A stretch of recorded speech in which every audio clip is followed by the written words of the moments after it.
आज हमारा next topic है वेक्टर प्रोडक्ट और क्रॉस प्रोडक्ट। अभी तक हम लोग क्या पढ़ रहे थे? स्केलर प्रोडक्ट पढ़ रहे थे। जब दो वेक्टर क्वांटिटी का स्केलर प्रोडक्ट करते थे तो हमें अगेन एक स्केलर क्वांटिटी मिलती है, और जब हम लोग दो वेक्टर क्वांटिटी का वेक्टर प्रोडक्ट करते हैं, वेक्टर प्रोडक्ट और क्रॉस प्रोडक्ट करते हैं, तो अगेन हमको एक वेक्टर क्वांटिटी मिलती है। अब इसका फार्मूला क्या है? जैसे ये वेक्टर है, ये हमारी एक्सेस हो गई, ये हमारी एक्सेस हो गई, ये एक्स एक्सेस, ये वाई एक्सेस, ये जेड एक्सेस। इस एक्सेस में आकर हम लोग ए वेक्टर मान रहे हैं और यहाँ बी वेक्टर, ठीक है।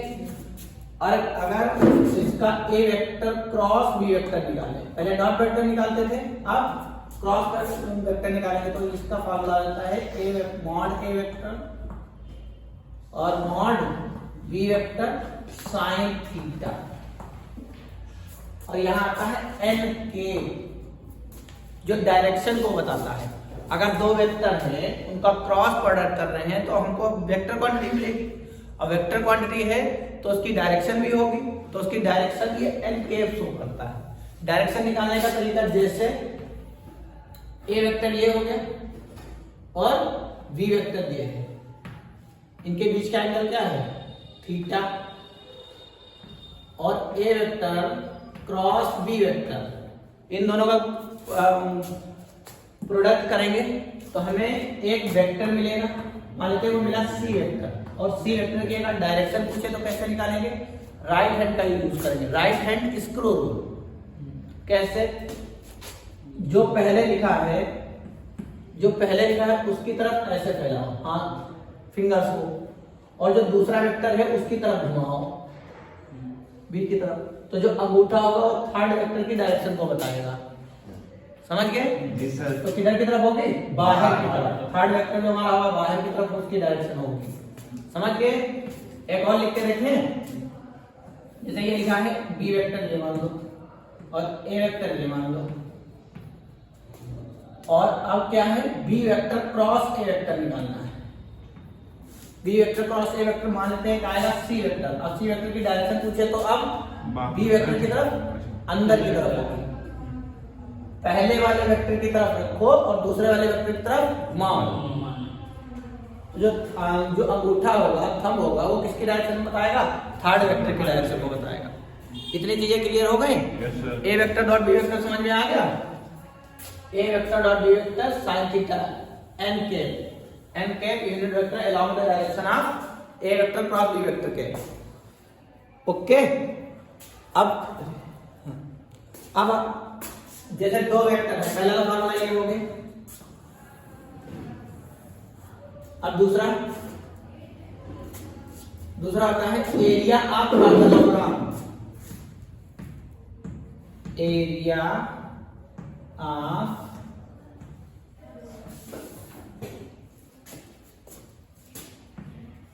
ग्राम whose adjacent sides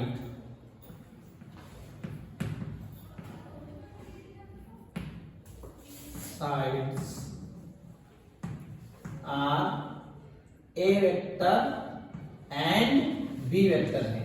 अगर हमें एरिया पैरेललोग्राम निकालना हो और उसके adjacent side a vector cross B vector हो, तो इसका फार्मूला होता है मॉड ए vector cross B vector. Clear? ये वाला फॉर्मूला।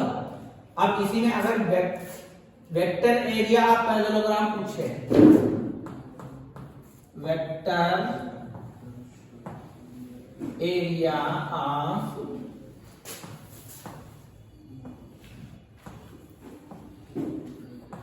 पैरेललोग्राम पूछे, whose adjacent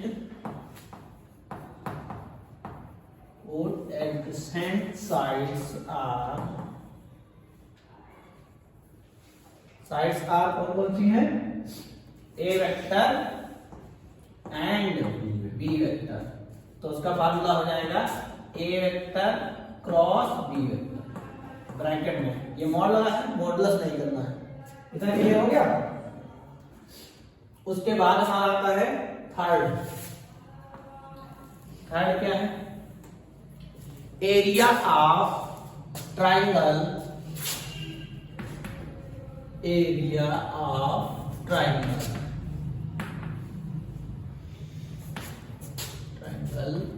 whose adjacent sides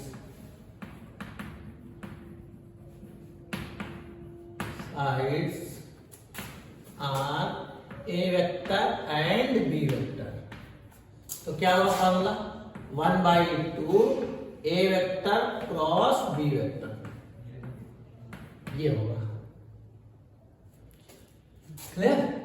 और इसी का वेक्टर एरिया अगर हमें लिखना हो, vector area of triangle whose adjacent sides are a vector and b vector। तो क्या लिखेंगे 1/2 a vector cross b vector. समझ गए? इतना क्लियर हो गया? ठीक है। अगला देखो, अगर यहां तक हम लोगों ने पढ़ा था, ये समझ गए। अब a vector cross b vector is equal to क्या होता है, mod a vector mod b vector sine theta. if theta is equal to 0 degree हो जाए, थीटा क्या हो जाएगा 0 डिग्री। 0 का मतलब दोनों वेक्टर कैसे हो जाएंगे, पैरेलल हो जाएंगे। अब साइन 0 की वैल्यू साइन 0 होती है, तो साइन 0 इसके बराबर आ जाएगा 0 पे। तो एक वेक्टर क्रॉस बी वेक्टर हमारे क्या हो जाएगा 0। जब दो वेक्टर पैरेलल होंगे तो उसका क्रॉस प्रोडक्ट क्या हो जाएगा 0 के बराबर हो जाएगा। अब अगर थीटा 90 हो जाए, if theta is equal to 90 degree, अच्छा साइन 90 की वैल्यू 1 के बराबर होती है। साइन 90 डिग्री 1 के बराबर होगा, यहाँ आ जाएगा मॉड ए vector into mod B vector. Sine 91 हो गया, या इसको ऐसे लिख सकते हैं ए vector cross B vector equal to mod a into mod b. देखो ये जस्ट उसका रिवर्स है, उसमें परपेंडिकुलर पे 0 होता था, इसमें क्या हो रहा है पैरेलल पे 0 हो रहा है क्रॉस प्रोडक्ट में, और डॉट प्रोडक्ट में परपेंडिकुलर पे 0 होता था। इतनी चीजें क्लियर हो गई? यहाँ तक समझ गए? इसको लिख लो। अब हमारी है लैग्रेंज आइडेंटिटी। लैग्रेंज आइडेंटिटी को प्रूव करते हैं। जैसे लिखा है A vector cross B vector का whole square is equal to mod of A vector का square mod of B vector का square minus A vector dot B vector का होल स्क्वायर। इसे हमें प्रूव करना है, तो ए वेक्टर पहले बी वेक्टर निकालो। A vector cross B vector क्या होता है, मॉड ए vector into mod B vector sine theta into n cap. N cap क्या होता है, डायरेक्शन बताता है। अब स्क्वायर कर दो both side, squaring both side, squaring both side. वो साइड जब स्क्वायर करेंगे तो क्या हो जाएगा, ए वेक्टर क्रॉस बी वेक्टर का whole square is equal to mod A vector का square into mod B vector का square sine square theta into mod N cap का square. N cap dot N cap इसकी value होती है 1, या mod N cap की value कितनी हो जाती है 1, ये हो जाएगा स्क्वायर ऐसे करो, ठीक है। इसकी वैल्यू हो जाएगी 1, तो फार्मूला क्या बन जाएगा हमारा, A vector cross B vector का whole square is equal to mod A vector का स्क्वायर मॉड बी वेक्टर का square sine square theta. Sine square theta को क्या लिख सकते हैं, देखो साइन स्क्वायर थीटा को लिख सकते हैं 1 माइनस कॉस स्क्वायर थीटा। क्या हम लोग कर दें, तो हो जाएगा ए वेक्टर क्रॉस बी वेक्टर का square is equal to mod A vector का स्क्वायर और मॉड बी वेक्टर का square is equal to 1 minus cos square theta. दोनों को इस पूरे का 1 के साथ मल्टीप्लाई, इस पूरे का इस वाले के साथ मल्टीप्लाई कर सकते हैं। तो ऊपर लिख दूं, चलो ये A vector cross B vector का स्क्वायर, इसका इसके साथ करेंगे तो क्या देगा, मॉड ए वेक्टर का square into mod B vector का स्क्वायर माइनस मॉड ए वेक्टर का square into mod B vector का square into cos square theta. यही तो होगा। अच्छा, अब यहां देखो, A vector dot B vector की वैल्यू क्या होती है, मॉड ए vector into mod B vector cos theta, square कर दें बोथ साइड, तो A vector dot B vector का whole square is equal to mod A vector का स्क्वायर मॉड बी वेक्टर का स्क्वायर कॉस स्क्वायर थीटा। इसकी जगह पे ये लिख सकते हैं, लिखते हैं यहाँ पे, इस पूरे के प्लेस पे क्या लिख सकते हैं, ए वेक्टर डॉट बी वेक्टर लिख सकते हैं। तो क्या आ जाएगा, ए वेक्टर क्रॉस बी वेक्टर का स्क्वायर, दिख रहा है नहीं दिख रहा, A vector cross B vector का स्क्वायर क्या लिखेंगे, ये वाले तो ऐसे ही लिखेंगे, मॉड ए वेक्टर का square into mod B vector का स्क्वायर, और इसकी जगह क्या लिख सकते हैं, ए वेक्टर डॉट बी वेक्टर का होल स्क्वायर। अरे यही तो प्रूव करना था, यही तो प्रूव करना था, प्रूव हो गई। ये इसको बोलते हैं लैग्रेंज आइडेंटिटी। अदर फॉर्म देख लो, अदर फॉर्म में देखो क्या है, इस वाले पॉइंट को इधर ले आओ, इसको इधर ले आओ, तो क्या हो जाएगा, ए वेक्टर क्रॉस बी वेक्टर का whole square plus A vector dot B vector का whole square equal to mod A vector और मॉड बी वेक्टर, इनका स्क्वायर। ये अलग फॉर्म हो गई। ओके, इतना क्लियर हो गया। आप प्रोडक्ट ऑफ यूनिट वेक्टर, और हमारे यूनिट वेक्टर क्या होते हैं, आई कैप, जे कैप और के कैप होता है। ओके, अब ये होते रहते हैं एक्स डायरेक्शन में, वाई डायरेक्शन में, जेड डायरेक्शन। ये एक्स एक्सेस इसको मान लो, इसको वाई एक्सेस, और ये मान लो होती है। और ये आई कैप एक्स एक्सेस की डायरेक्शन में आई कैप लेते हैं यूनिट वेक्टर, वाई एक्सेस की डायरेक्शन में जे कैप, और जेड एक्सेस की डायरेक्शन में के कैप। और इनका क्या करना है, वेक्टर प्रोडक्ट करना है। तो वेक्टर प्रोडक्ट करने का सबसे अच्छा तरीका यह है कि एक सर्कल बनाओ और यहां लिखो आई, इधर लिखो जे, और यहां लिखो के। ओके, ये एरो हमारा क्लॉकवाइज बना है कि एंटी क्लॉकवाइज बना है, ये एंटी क्लॉकवाइज बना है, समझ गए? Yes sir. अब देखो, अगर हम इस एरो की डायरेक्शन में चलेंगे तो पॉजिटिव साइन के साथ लिखेंगे।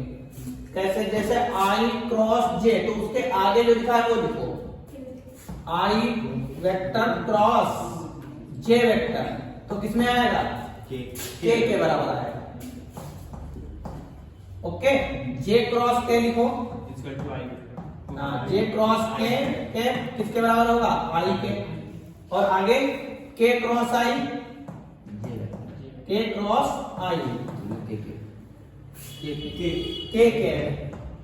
ओके, एरो के चलने की डायरेक्शन में कैसे है, आई के क्रॉस आई जे के, ठीक। और अगर इसके अपोजिट चलेंगे तो सारे नेगेटिव साइन के साथ लिखेंगे, क्योंकि वेक्टर क्वांटिटी है। अगर हमने इसको प्लस माना है तो दूसरा माइनस हो जाएगा।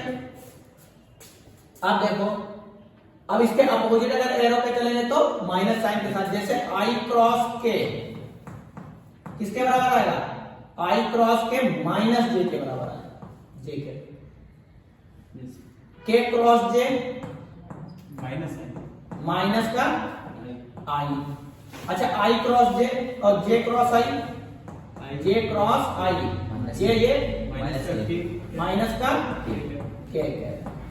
मतलब अगर इस एरो के डायरेक्शन में चलेंगे तो पॉजिटिव साइन के साथ और अपोजिट चलेंगे तो उल्टा भी मान सकते हो। अगर हमने इसको नेगेटिव माना है तो दूसरा वाला पॉजिटिव हो जाएगा, समझ गए।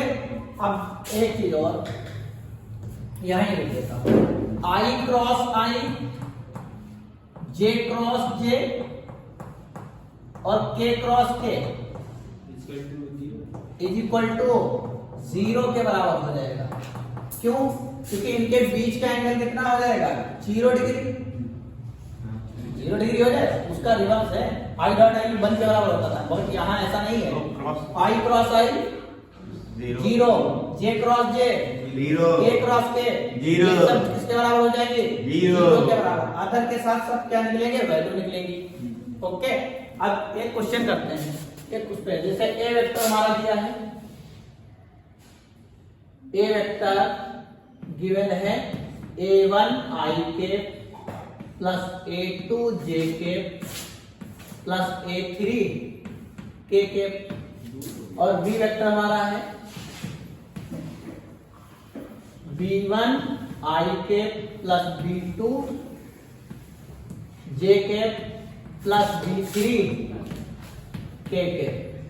ओके, इधर दो वेक्टर हैं, इनका अगर क्रॉस प्रोडक्ट करना है, A vector cross B vector निकालना, क्रॉस बी वेक्टर, तो एक तरीका है डिटर्मिनेंट बना के सॉल्व कर लो, और नहीं तो इसका इसके साथ मल्टीप्लाई करेंगे, इसका इसके साथ करेंगे, ऐसे करते रहेंगे। फिर इस वैल्यू की ये जो है इनको पुट करेंगे यहां से वैल्यू, तो आएगा वो हमारा आंसर हो जाएगा। Yes sir. एक तरीका है कि डिटर्मिनेंट बनाओ, डिटर्मिनेंट बनाओगे यहां लिखो आई जे और के। ओके, और जो पहला वेक्टर है उसके कोफिशिएंट लिखो पहले, क्या हो जाएगा? a1 a2 a3। अब दूसरे वाले के कोफिशिएंट क्या है? b1 b2 b3। ओके, अब यहां सॉल्व करने का तरीका ये है, I1 अगर हमें लिखना है तो इसको बंद करो, इसको बंद करो, इसको बंद, इसको बंद, इसका इसके साथ, इसका इसके साथ। जब नीचे से ऊपर करते हैं तो माइनस साइन आता है, तो क्या होगा? a2 b3 minus a3 b2, एक होगा। इसका इसके साथ, इसका इसके साथ, जब इसका इसके साथ करेंगे तो a3 b2, चाहे b2 a3 लिख लो, कोई दिक्कत नहीं। अब यहाँ क्या लगा? प्लस, अगला फिर माइनस, अल्टरनेट चलते हैं माइनस। अब यहाँ जे वाले को बंद करो, ये बंद हो जाएगा, ये इसका इसके साथ, इसका इसके साथ, तो क्या हो जाएगा? a1 b3 minus a3 b1। Okay, plus के, अब यहाँ i हो गया, ये j हो गया, अब फिर प्लस का k निकालेंगे तो k वाला बंद करो, इसका इसका बंद करो, a1 b2 minus a2 b1, ये आ गया। k के साथ हो गया। ऐसे हम लोग इसको सॉल्व कर सकते हैं। ए वेक्टर क्रॉस बी वेक्टर ये निकल आया। अगर हमें एंगल निकालना हो, अगर दो वेक्टर दिए गए इनके बीच का अगर हमें एंगल निकालना हो तो एंगल निकालने का फार्मूला होता है sin theta equal to mod A vector cross B vector upon mod A vector into mod B vector. Okay, mod तो सबको निकालना आता है। जैसे इसका मॉड हमें निकालना हो, ए वेक्टर का mod under root a1 coefficient of इसका स्क्वायर ना, i का स्क्वायर, a1 का स्क्वायर प्लस a2 का स्क्वायर प्लस a3 का स्क्वायर, और मॉड b का अंडर रूट b1 का स्क्वायर प्लस b2 का स्क्वायर प्लस b3 का स्क्वायर, ये आएगा। समझ गए? मॉड निकालेंगे, फिर इसका जो है इसका भी मॉड निकालना है। मॉड निकाल के वैल्यू रखोगे, एंगल मिल जाएगा। कितनी चीजें क्लियर हो गई? ओके।